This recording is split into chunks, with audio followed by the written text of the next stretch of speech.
Welcome to this very exclusive auction.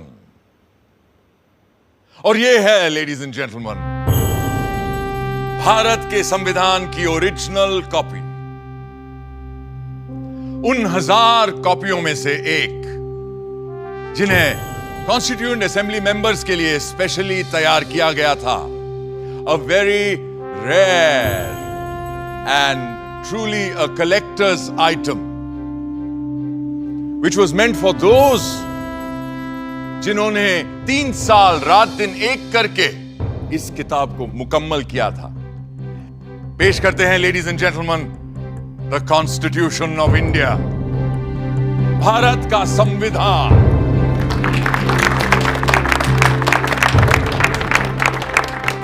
ये कोई आम किताब नहीं, बल्कि प्रतीक है हमारे मुल्क का। पर कभी सोचा है आपने कि ये मुल्क आखिर होता क्या है? समाजशास्त्री कहते हैं कि एक ही नस्ल, धर्म, जबान, परचम और हुक्म को मानने वाले बाशिंदों के समूह से बनता है एक मुल्क, एक देश। मगर हिंदुस्तान जैसे बहुत सी भाषाओं, धर्मों और तमाम जातियों प्रजातियों वाले सब कॉन्टिनेंट को किसी तंग नज़रिए से नहीं देखा जा सकता है। और ऐसे मुल्क, ऐसे समाज में पुरानी रीतियों को तोड़कर सबको साथ लेकर आगे चलने के लिए किसी पुराने कानून से भी काम नहीं चल सकता है। इसीलिए हमारे पुरखों ने बनाया था हमारा संविधान, हमारा कॉन्स्टिट्यूशन, हमारा आईन। ये आईन ही तो वो आईना है जिसमें देखकर ही हम खुद को पहचान पाते हैं और संवार भी सकते हैं। आज से मैं आपको इस जादुई आईने के अंदर के संसार की सैर पर ले जाऊंगी। ये कैसे बना, कब बना, किस किसने बनाया और क्यों बनाया? तो चलिए चलते हैं वहां जहां कहानी शुरू हुई थी, हमारे संविधान की। बट फर्स्ट थिंग्स फर्स्ट, पहले आप भी तो ठीक से देख लीजिए उस मुकद्दस किताब को जिसकी बात हम कर रहे हैं।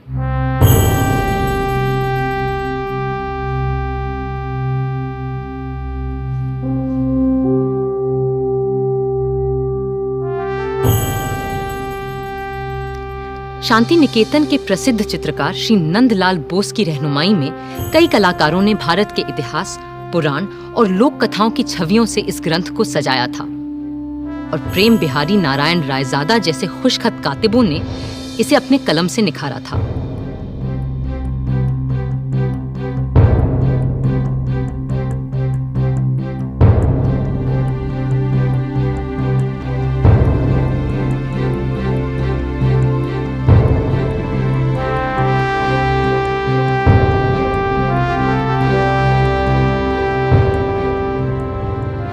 मगर ये काम मुश्किल होते हुए भी बहुत आसान था उस काम के मुकाबले जो इस संविधान की कल्पना कर इसे लिखित रूप देने वालों ने संविधान सभा में पूरे 3 साल लगाकर किया था।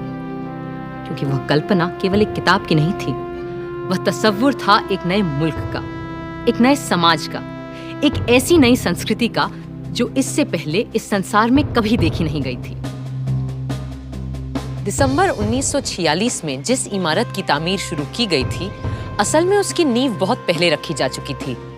1857 की क्रांति के दौरान बागी सिपाहियों ने भी हिंदुस्तान का एक अपना संविधान बनाने की कोशिश की थी। उनका विद्रोह तो जल्दी ही दबा दिया गया, मगर आजाद देश का एक अपना आईन बनाने का सपना न दबा था न हारा था। और जैसे जैसे महात्मा गांधी के नेतृत्व में आजादी की आवाज तेज हुई, तो अपना संविधान बनाने की मांग भी और तीव्र होती गई। My mentor Gopal Krishna Gokhale presented to the British government a note on the Constitution in 1914, and the British said, yes, we will accept it after the war.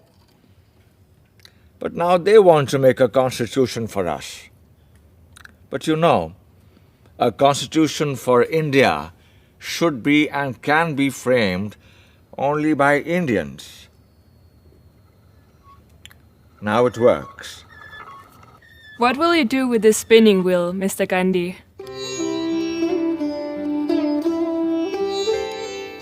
This is my secret weapon to drive the English rulers away so that we will have the power to make our own constitution. अब गांधी जी की सरपरस्ती में इतिहास ने दोबारा हमें एक नए भारत को गढ़ने का मौका दिया था। कांग्रेस नेता और आला वकील पंडित मोतीलाल नेहरू ने 1928 में एक रिपोर्ट तैयार की जिसे नेहरू रिपोर्ट या स्वराज संविधान के नाम से भी जाना गया। और उनके बाद जब उनका बेटा जवाहर कांग्रेस का सदर बना तो उस युवा नेता ने हिंदुस्तान के अपने संविधान के सपने को और शदीद तरह से सबके सामने रखा। आजादी दी नहीं जाती, स्वतंत्रता किसी कानून के नुक्ते को बदलकर नहीं मिला करती। इस तरह तो नए निजाम के नाम पर अंग्रेजों की पुरानी गुलामी को और मजबूत किया जाएगा। सच्ची आजादी तब मिलेगी जब हम अपनी चुनी हुई संविधान सभा के जरिए खुद अपने देश का संविधान सोचेंगे, अपना आईन तय करेंगे, अपना कॉन्स्टिट्यूशन बनाएंगे। भारत माता की जय! भारत माता की जय! जवाब में अंग्रेजों ने सन 1935 में एक गवर्नमेंट ऑफ इंडिया एक्ट बनाया। ये एक्ट भारतीयों की उम्मीदों से न सिर्फ बहुत कम और अलग था, बल्कि इसकी वजह से कांग्रेस और मुस्लिम लीग के दरमियान दूरियां और बढ़ने लगीं। इस बीच दूसरे विश्व युद्ध के दौरान सन 1945 में डॉक्टर तेज बहादुर सप्रू ने सभी पार्टियों से मशवरा करके एक सांझे संविधान का खाका बनाने की कोशिश की। उधर वर्ल्ड वॉर II की मार और इधर आज़ाद हिंद फौज और भारत छोड़ो आंदोलन के चलते अंग्रेजों का भारत पर अनंत काल तक राज करने का इरादा नेस्तो नाबूद हो चुका था। विंस्टन चर्चिल युद्ध तो जीते, मगर बेचारे चुनाव हार गए और बर्तानिया के नए प्रधानमंत्री क्लेमेंट एटली ने कहा कि भारत के लिए नया संविधान बनाने और मुसलमानों को अलग अधिकार देने की मुस्लिम लीग की मांग पर काम फौरन शुरू किया जाएगा। इसी के मद्देनजर पहली बार हिज मैजेस्टी की सरकार के 3 कैबिनेट मंत्री एक साथ भारत भेजे गए और ये कहलाया cabinet mission. Believe me, India will be a much better place after you have left us to ourselves. That's precisely what we ought to do, Mr. Gandhi. Our only fear is whether it's possible to minimize the violence and the bloodshed which is predicted in this subcontinent when it breaks into Hindustan, Pakistan, and Princeton. Then don't break India. But what about Mr. Jinnah's Pakistan? Why will you listen to my brother Jinnah if you are not ready to listen to others? And why do you presume that Jinnah will not see sense when you meet him in Shimla? I do wish our hopes come true when we meet in Simla, but it is important that you're also present there. What will I do there? I'm neither a member of the Congress nor of the Muslim League or of the other outfits that you have invited there. But still, we will need your wise counsel in Simla when discussions are held about an interim government and a new constitution for India. लाट साहब यानी vice Roy की शिमला कोठी में बैठक लग रही थी और वहां भारत भर की अहम सियासी हस्तियां जमा हो रही थीं। कांग्रेस की तरफ से आए थे उनके अध्यक्ष मौलाना आज़ाद, साथ में थे पंडित जवाहरलाल नेहरू, सरदार वल्लभ भाई पटेल और खान अब्दुल गफार खान। मुस्लिम लीग की तरफ से थे मिस्टर जिन्ना, जिनके साथ थे लियाकत अली खान, सरदार निश्तर और नवाब इस्माइल खान। फिर सिख, पारसी, ईसाइयों और दलितों के नुमाइंदे भी थे। उधर पूरे मुल्क में फैले सैकड़ों रजवाड़ों की तरफ से वहां मौजूद थे भोपाल के नवाब मोहम्मद हमीदुल्ला, जो उन दिनों चेंबर ऑफ प्रिंसेस के चांसलर थे। Friends, the winds of change have swept the old order all over the world, ever since this bloody war has started. And our new Labour government of Britain is of the opinion that the time has come for Indians to decide how they are going to govern themselves. And the purpose of this meeting is to have discussions with all of you. The representatives of British India and the Indian states is to secure a way of framing the constitution of a free India.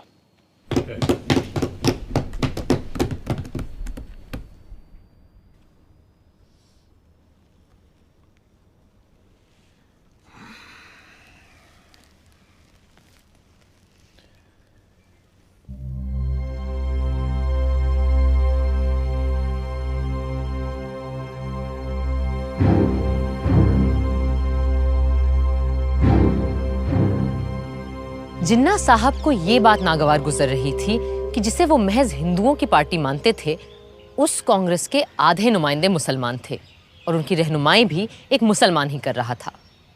Shimla की ठंडी आबो हवा का ऐसे माहौल में गर्म हो जाना लाजमी था।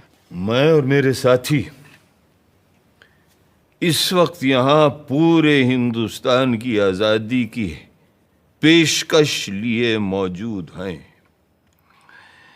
बाकी मसाइल दोयम हैं जो हम बाद में भी तय कर सकते हैं। अपनी कॉन्स्टिट्यूएंट असेंबली में जो जमा होगी एक आज़ाद हिंदुस्तान के ख्वाब की ताबीर करने के लिए।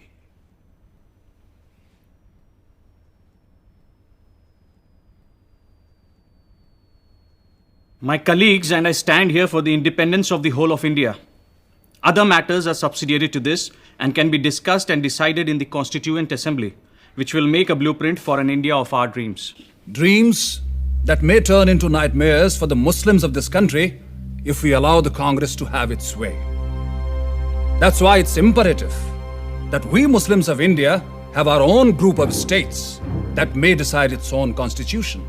What are the groupings you have in mind, Mr. Jinnah? All the Muslim majority states like Sindh, Punjab, Balochistan, and Northwest Frontier Province will form the first group. And the states of Assam and Bengal will be in the second group. Mr. Jinnah, if, as you suggest, these groups separate from the body of India, then pray tell us, what is left for the Constituent Assembly to make laws for? The rest of India in the center and the south? And what happens to the princely states? Well, they can have their own constituent assemblies. This is not acceptable to us. We are here to discuss the fate of a united India, not to break India into pieces. And if this is the purpose of this mission, I am afraid we have no business being here. In that case, I'll be forced to adjourn the meeting.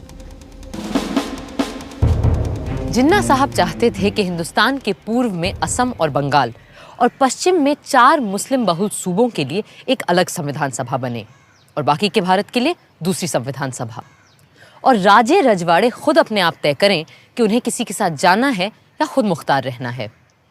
जाहिर है कांग्रेस के नेताओं को ये अनेक संविधानों की सूरत बिल्कुल बर्दाश्त नहीं थी। कल कुछ लोगों ने ग्रुपिंग्स के लिए एक तजवीज़ पेश की थी जो हमारे मुल्क को मजहब व मिल्लत की बिना पर बांटने की एक पेशकश है।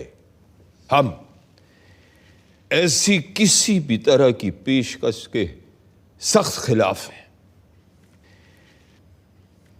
हिंदुस्तान एक मुल्क है, आप सुन रहे हैं लियाकत अली खान साहब, हिंदुस्तान एक मुल्क है और एक ही असेंबली इसका आइन बना सकती है जिसमें तमाम सूबों, इलाकों, मजहबों और फिरकों के चुने हुए मेंबरान और राजे रजवाड़ों के भेजे हुए नुमाइंदे भी शामिल होंगे।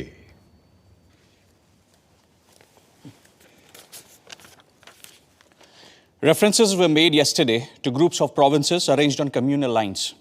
We are totally against any machinery to run any such groupings. India is one nation and it needs its constitution to be made by one assembly, which has elected representatives of the states, region, religion, and the nominated representatives of all the princely states as well. This is what I call the tyranny of numbers. Everyone knows here that such an assembly will have a brute majority of caste Hindus and their party, the Congress. And in the game of numbers, minority Muslims will have no say left. That's why we need 2 assemblies, so that Muslims can frame their own laws. मगर मेरे भाई जिन्ना, क्या आज तक हमारे पास हिंदुओं के लिए अलग और मुसलमानों के लिए अलग आइन थे? नहीं थे ना? तो फिर यकबयक आज इन 2 कानूनों की जरूरत क्यों आन पड़ी? क्यों? I trust the British sense of fair play.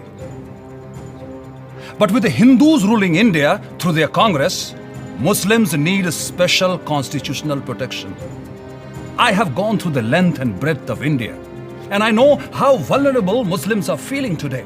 And as their sole representative here, it is my duty to... ये आपसे किसने कह दिया कि मुसलमानों के अकेले नुमाइंदे आप ही हैं? अरे भाई, मुसलमान तो हम भी हैं, क्यों मौलाना? Well, I do not need to establish my credentials here. Because the Muslims of this country know who stands here for their rights and who here is a paid quisling Muslim masquerading as their representative. I take strong objection to such a remark being made about my esteemed colleague. Mr. Jinnah, if I've got you right, you need these groupings because of the communal mistrust that exists in this country. That's perfectly right, Sir Stafford. Muslims cannot be a part of a constituent assembly which will be dominated by caste Hindus. May we deal with first things first, please, which is to dispose of the problem of the Indo-British relationship. For that, we need to make our own constitution for a free India. The communal problem can be dealt with later. Later?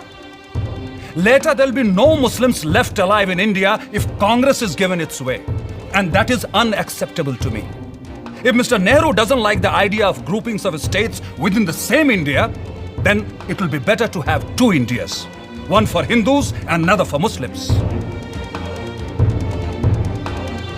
Hindustan and Pakistan. And a Princestan, the federation of the princely states. This is ridiculous. It clearly indicates the reality behind the groupings proposal Mr. Jinnah is making. I will not be a party to this balkanization of India. No! India is one and will remain one country. कड़वा सच ये था कि अंग्रेज हिंदुस्तान में अपनी घटती हुई फौजी ताकत से अच्छी तरह वाकिफ थे और वो चाहते ही नहीं थे कि सांप्रदायिक आग को फैलने से रोका जाए। पर हाँ, जाने से पहले सत्ता वो सौंपना चाहते थे एक ढीले से राष्ट्रसंघ के हाथ, जिसकी लगाम हो सके तो उनके ही हाथों में रहे। इन्हीं सब बातों को लेकर 16 मई 1946 को एक समझौते का मसौदा बनाया गया। United Dominion of India will be given independence as and when the appropriate time comes. In the meanwhile, two constituent assemblies will frame the constitution. One for the Muslim majority provinces, which will be grouped Balochistan, Sindh, Punjab, and Northwest Frontier Province as the first, and Bengal and Assam as the second group. The Hindu majority provinces in the central and southern India will form another group and make their own constitution. But the central government will be empowered to run foreign affairs, defense, and communications, while the residual powers and the responsibility will belong to the provinces coordinated by their group. How can you have two assemblies for one nation? Are you suggesting that there will be Hindu constitution and Muslim constitution? And which constitution will be applicable to the central government? But sir, Assam is not a Muslim majority province. Then why? Gentlemen, please, these are only recommendations which have yet to be accepted by the two main parties, that is the Indian National Congress and the Muslim League, whose working committees are going into details of this plan, and there is no need for us to add anything more at this moment. Thank you. But Nehru is adamant he won't agree to such a proposal. I'm ready to sit together with Jawaharlal, for whom I have great regard, to convince him of the value of these groupings, since he has no desire that the British stay back in India any longer. And if I'm right, then even British do not desire to stay back here any longer. Not just Nehru. The entire Congress Working Committee is dead against the concept of two constituent assemblies and two separate constitutions. In that case, they must agree to partition and for the creation of two nations. Because the only way I can agree to one union of India is if Congress agrees to two groups, as proposed by me.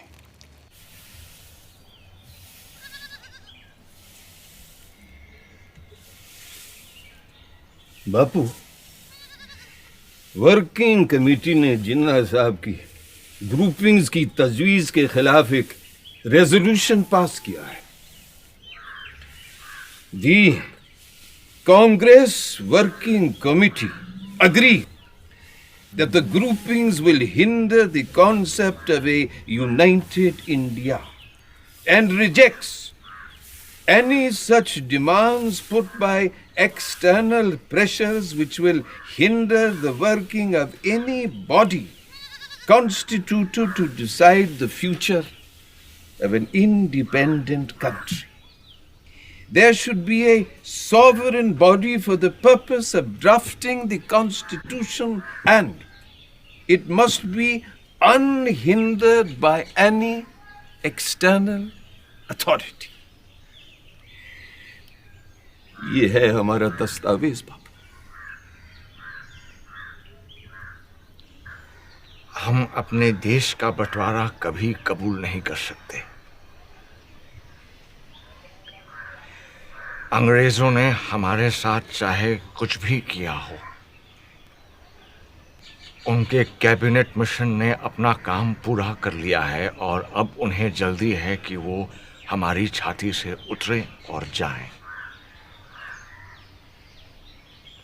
अब ये हम पर है कि हम कैसे अपनी इस दुखी अभागी धरती को सुखी और भाग्यशील बनाएं। कुल मिलाकर कैबिनेट मिशन असफल हो चुका था, मगर वो खाली हाथ वापस भी नहीं जाना चाहते थे।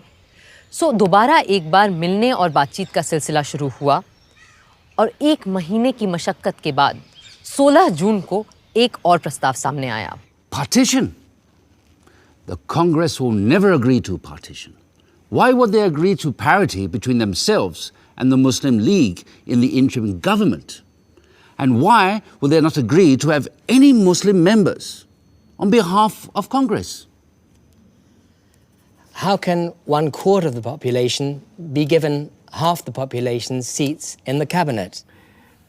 अगर हमने कैबिनेट मिशन की सरकार में शामिल होने की तजवीज़ नहीं मानी तो न सिर्फ हमें सरकार से बाहर बैठना पड़ेगा, बल्कि ये मुमकिन है कि अंग्रेज हमें दोबारा जेल में डाल दें। अब इससे बेहतर यह है कि हम उनकी इतनी सी बात मान लें कि हमारी भेजी काबीना की फहरिस्त में किसी मुसलमान का नाम न हो। खुद अपना नाम कटवाने की तरकीब बता रहे हैं आप तो मौलाना। सरदार, मुल्क किसी भी शख्स से बहुत बड़ा होता है और किसी भी मिल्लत से भी। मैं मौलाना की बात समझ सकता हूं। अगर हमने सरकार में आने का ये मौका हाथ से जाने दिया तो यकीनन मुस्लिम लीग और खास तौर से जिन्ना साहब इस बात का नाजायज फायदा उठाएंगे। बापू, आपका क्या कहना है?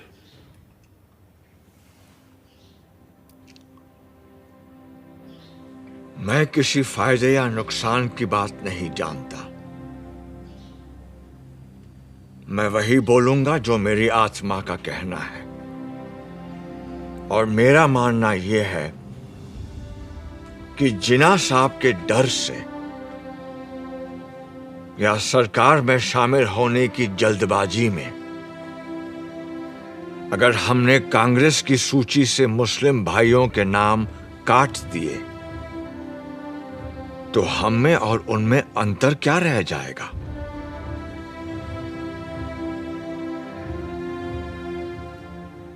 जिन्ना साहब सिर्फ मुसलमानों के नेता हो सकते हैं,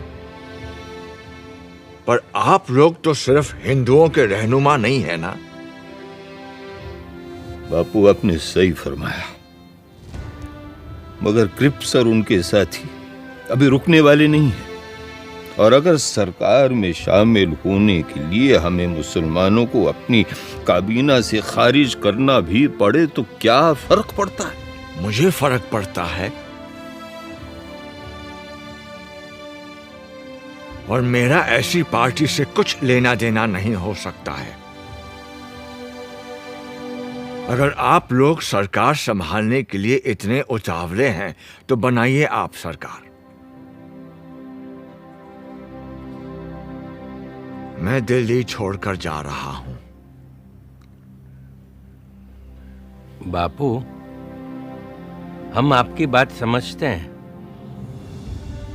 पर अगर इस समय उन्हें फौरन जवाब नहीं दिया तो ये मौका हाथ से निकल जाएगा। अगर यही आप सबका फैसला है तो मैं अपनी हार स्वीकार करता हूं।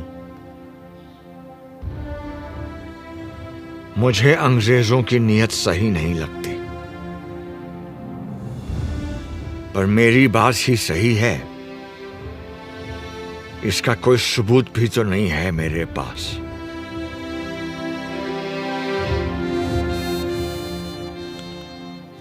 अगर आप सबकी आज्ञा हो तो मैं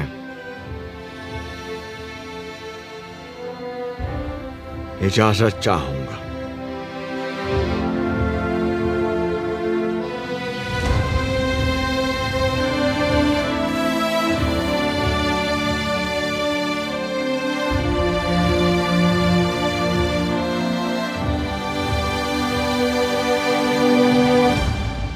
तो अब हम बापू को जाने दें।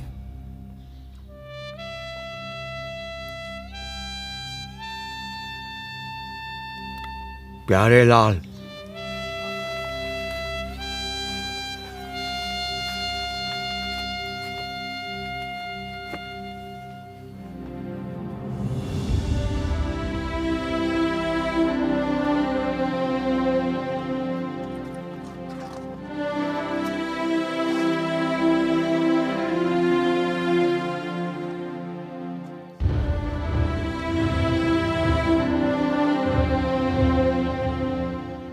यूं नया संविधान बनाना तय हो गया, और ये भी कि जिन्ना साहब की तजवीज़ के खिलाफ सिर्फ एक संविधान सभा मुल्क का रूप स्वरूप तय करेगी। जाहिर है कोई इस व्यवस्था से पूरी तरह खुश नहीं था, मगर जिन्ना साहब पर तो जैसे गाज गिर गई थी, और वो अपने मुखालिफों को आसानी से बख्शते नहीं थे। We have been betrayed by Viceroy Webel. Viceroy Wavell ने हमारे साथ दगाबाजी की है। Cripps has debased his talents, and Pethick Lawrence has proved to be a treacherous man. Cripps ने अपने हुनर का गलत इस्तेमाल किया है। पथिक लॉरेंस ने हमारी पीठ में छुरा भोंका है। Breaking all the norms of decency, they have invited the Congress, which had earlier refused the offer to join the interim government without even consulting us. भलमनसियत के सारे पैमाने तोड़कर कांग्रेस को सरकार में शामिल कर लिया गया, जबकि कांग्रेस ने पहले साफ साफ इनकार कर दिया था। और ऊपर से तुर्रा ये कि ये सब बिना हमसे पूछे, बिना हमारी इजाजत लिए बगैर किया गया है। In such a situation, if I have to safeguard the interests of the Muslims of this subcontinent, then I'm left with no choice but to bid goodbye to constitutional methods. इस सूरत में अगर मुझे मुसलमानों की इज्जत, गैरत और हुकूक को बचाना है, तो मेरे पास कोई और सूरत ही नहीं रहती सिवाय इसके कि हम कॉन्स्टिट्यूशनल यानी आईनी तरीकों को ताक पे रख दें। The Hindu Congress has time and again employed the weapon of mass struggle to intimidate us, and the British have held their arms and authority to crush us. हिंदुओं की कांग्रेस हमेशा अवामी जद्दोजहद के नाम पर हिंदुओं के हुजूम से हमें डराती आई है, और अंग्रेज हुक्मरान अपनी बंदूकों, बेतों और बेनटों से हमें कुचल के आए हैं। Today, we too have forged a weapon and are in a position to use it. अब हमने भी अपना हथियार तैयार कर लिया है और हम इसका इस्तेमाल भी जानते हैं। I call upon all the Muslims of this country to take to direct action. आज मैं हिंदुस्तान के सारे मुसलमानों से डायरेक्ट एक्शन की अपील करता हूँ। From Friday the 16th of August, we will resort to direct action till we have achieved our cherished goal, our Pakistan. ऐ अल्लाह के नेक बंदो, आने वाले जुमे 16 अगस्त से हम सीधी आर पार की लड़ाई लड़ेंगे।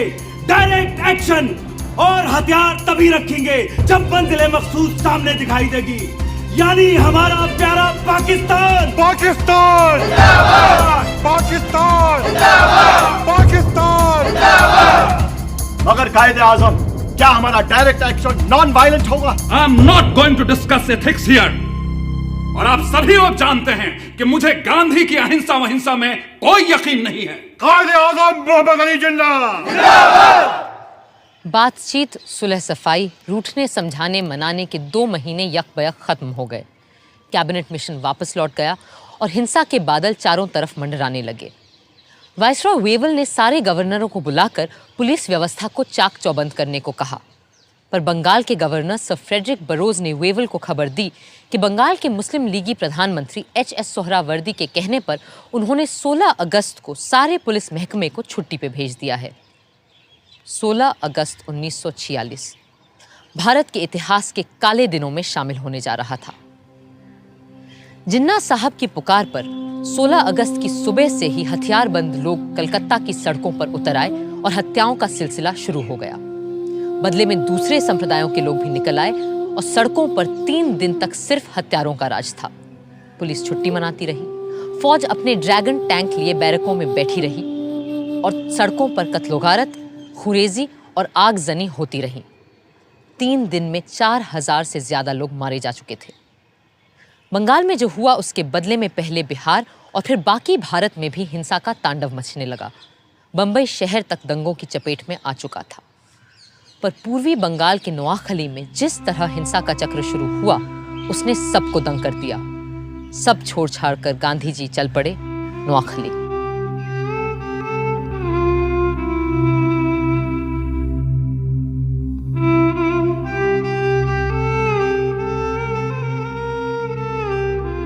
लाट साहब वेवल का मानना था कि हिंदुस्तानियों के साथ मिलकर बनी सरकार ही इस गृह युद्ध जैसी स्थिति को रोक सकती है।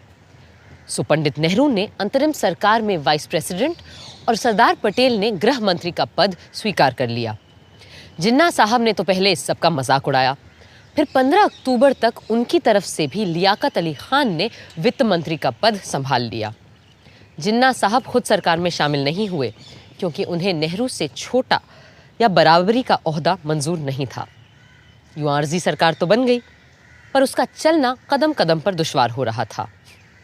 गांधी जी ने तो बहुत पहले ही लाट साहब वेवल को इस खतरे से आगाह किया था। You must make your choice of one horse or the other. You will never succeed in riding two at a time. Choose the names for the interim government from names submitted by the Congress or the League.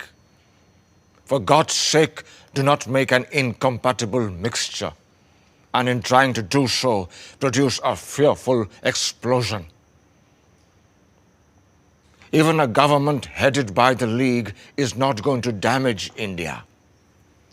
But I'm not ready to accept the division of Congress as Hindu and League as Muslim. No.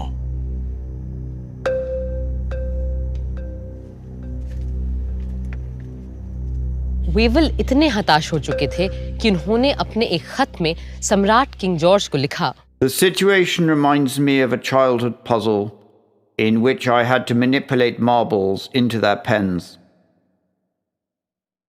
Just as the last one seemed to get into place, the others invariably ran out.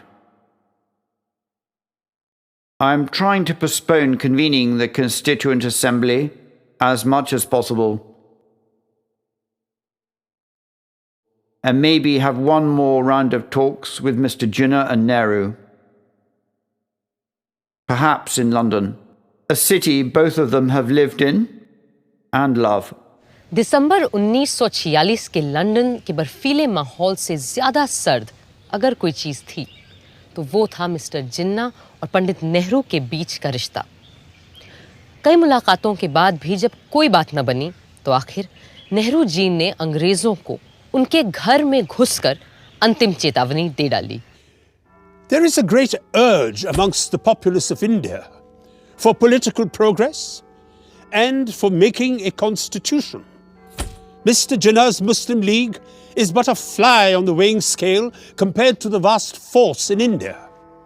And if the British authorities do not call for the Indian Constituent Assembly immediately, we will have to resort to another mass action against His Majesty's government. Thank you, gentlemen. Mass action के डर से British सम्राट की सरकार तुरंत मान गई और पंडित नेहरू के भारत लौटते ही 3 दिन के अंदर हिंदुस्तान का आईन बनाने के लिए कॉन्स्टिट्यूएंट असेंबली का मिलना तय हो गया। 9 दिसंबर 1946 के ऐतिहासिक दिन इसी इमारत में पहली बार इकट्ठा हुई भारत की संविधान सभा।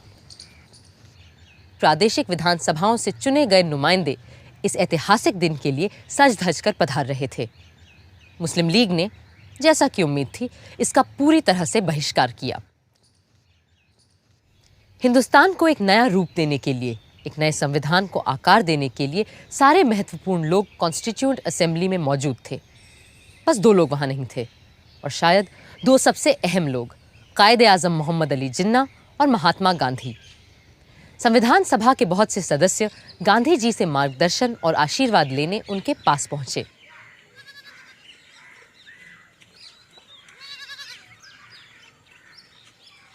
आइए आइए जगजीवन बाबू, मुझे पता है हम चाहे दुनिया का सबसे सुंदर संविधान क्यों न बना लें, पर वो भी बेकार साबित होगा अगर उसे अमल में लाने वाले लोग ना हुए। बापू, मुझे पूरा विश्वास है कि हमारे यहाँ ऐसे अच्छे आदमियों और औरतों की कोई कमी नहीं है जो हमारे संविधान को कारगर करके दिखाएंगे। इसीलिए हम सब आपका आशीर्वाद लेने आए। बापू के आशीर्वाद हमेशा तुम्हारे साथ है, पर आज मैं तुम्हें एक तावीज़, एक टोटका दूंगा जो शायद तुम्हें सही संविधान बनाने में मदद करे। आप और तावीज़? बापू, मुझे लगता था आप तंत्र मंत्र यंत्र में विश्वास नहीं रखते। पर इस मंत्र पे पक्का विश्वास है मेरा। जब कभी अपने आप को शंका में घिरा पाओ तो इस परीक्षा को अपनाना।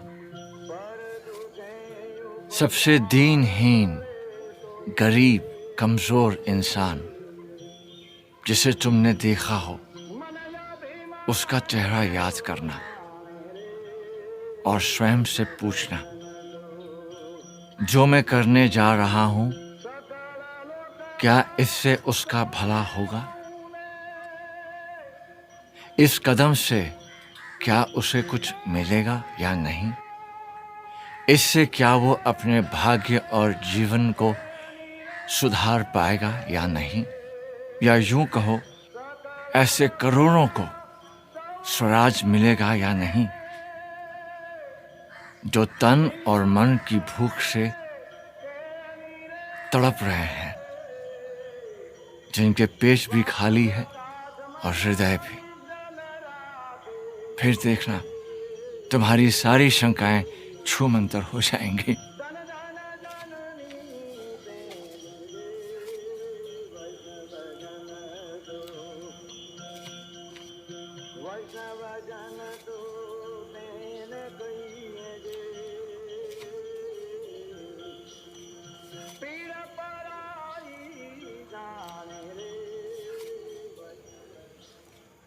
संविधान सभा ने सबसे सीनियर सदस्य डॉक्टर सच्चिदानंद सिन्हा को कार्यकारी अध्यक्ष चुना और उनकी निगरानी में सारे सदस्यों ने शपथ ली। फिर सभा के परमानेंट प्रेसिडेंट के रूप में चुना गया डॉक्टर राजेंद्र प्रसाद को।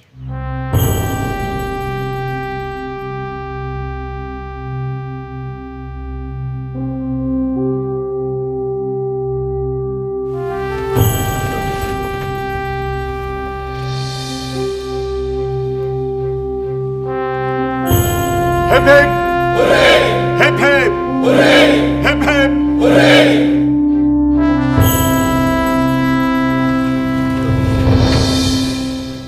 बहनों और भाइयों,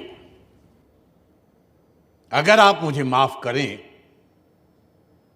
तो मैं ये कहूंगा कि इस देश में जहां जात पात के इतने झगड़े फैले रहते हैं, आप लोगों ने हमें चुनकर एक तरह से अपनी जाति से बाहर कर दिया है और अपनी जात पात में बैठने से वंचित करके आपने हमें एक अलग, एक दूसरी जगह, एक दूसरे किस्म की कुर्सी पर बैठने के लिए मजबूर कर दिया है। और सिर्फ इतना ही नहीं, बल्कि शायद आप में से हर एक आदमी यह भी उम्मीद रखता है कि इस सभा के कार्यों में मैं कोई ऐसा कार्य न कर बैठूं जिससे कि ये बात जाहिर हो कि मैं किसी खास दल या किसी खास फिरके का आदमी हूं। पहले हिंदी और फिर अंग्रेजी में बोलते हुए राजेंद्र बाबू ने सबके दिलों को छू लिया। Above all, what we need is freedom. And as someone has said, nothing is more valuable than the freedom to be free. Let us hope and pray that as the result of the labors of this Constituent Assembly, we shall have achieved that freedom and we shall be proud of it. 13 दिसंबर के ऐतिहासिक दिन पंडित जवाहरलाल नेहरू ने संविधान सभा के सामने एक ऐसा प्रस्ताव रखा जो हमारे आईन की नींव बनने वाला था, और ये था संविधान के लक्ष्य और ध्येय के बारे में, AIIMS and objectives resolution. Mr. Chairman, the resolution that I am placing before you defines our aims and describes an outline of the plans and points to the way which we are going to tread. The resolution that I place before you is in the nature of a pledge, and I hope the House will pass this resolution, which is of a special nature.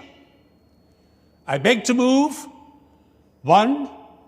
This Constituent Assembly declares its firm and solemn resolve to proclaim India as an independent, sovereign republic.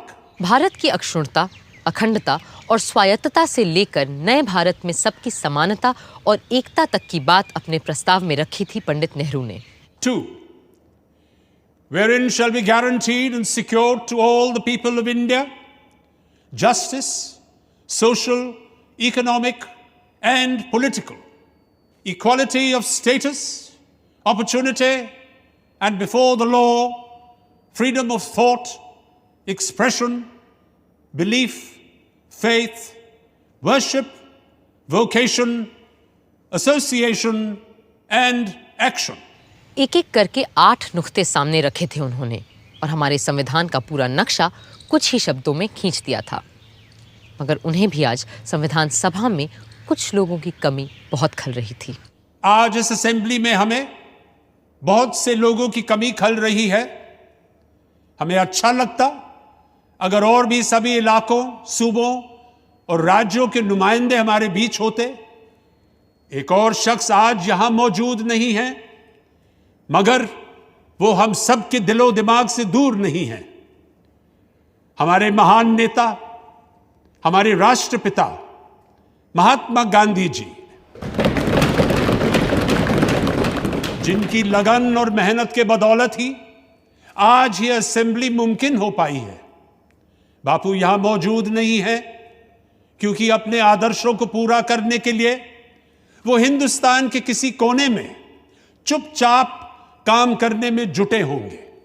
पर मुझे इस बात का जरा भी शक नहीं कि उनकी रूह हमारे बीच यहां मौजूद है और हमें अपना आशीर्वाद दे रही है।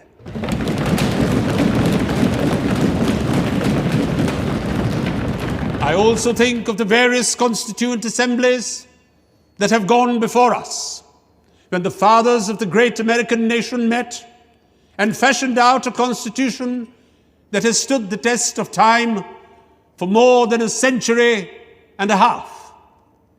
My mind goes back to that Constituent Assembly which met in the lovely city of Paris, and how the king and other authorities came in its way, and it still continued. Even the room for that meeting was denied, and the Constituent Assembly betook themselves to an open tennis court and did not disperse till they had finished the task they had undertaken. We too, whether we meet in this chamber or in the fields or the marketplace, will go on meeting and continue our work till we have finished it. 13 दिसंबर को AIIMS and objectives resolution के साथ पंडित नेहरू ने हमारे संविधान की नींव रखी थी, और 14 दिसंबर को जिन्ना साहब ने संविधान सभा की पूरी बुनियाद पर ही सवालिया निशान लगा दिया। Is complete independence the goal of the Muslim League? What do you think we are fighting for? Our goal is complete independence, certainly. The complete independence of Pakistan. But Mr. Jinnah, if the Congress accepts the proposals laid down by the British government, would the Muslim League be then ready to take part in Constituent Assembly? It's all very well to talk in this loose way about Constituent Assembly. The reality is that the Congress with 292 supporters, there might be a few less, has a brute majority, where the Muslim number is only 79. Is that what people understand when they talk of democracy? The truth is that between the Hindus and Muslims in India, there is no such thing as democracy. Does that mean that the Muslim minority wants a veto on the progress of the majority? What majority do you mean? If you mean the Hindus, then we wish them Godspeed. Go ahead and establish your Hindustan. Frame your constitution for the Hindus, but then leave us alone, and we shall frame a constitution for Pakistan. ये तो बस आगाज था। आगे और तमाम अड़चनें आनी बाकी थीं। अब देखना है इन चुनौतियों का सामना कैसे किया हमारा संविधान बनाने वालों ने।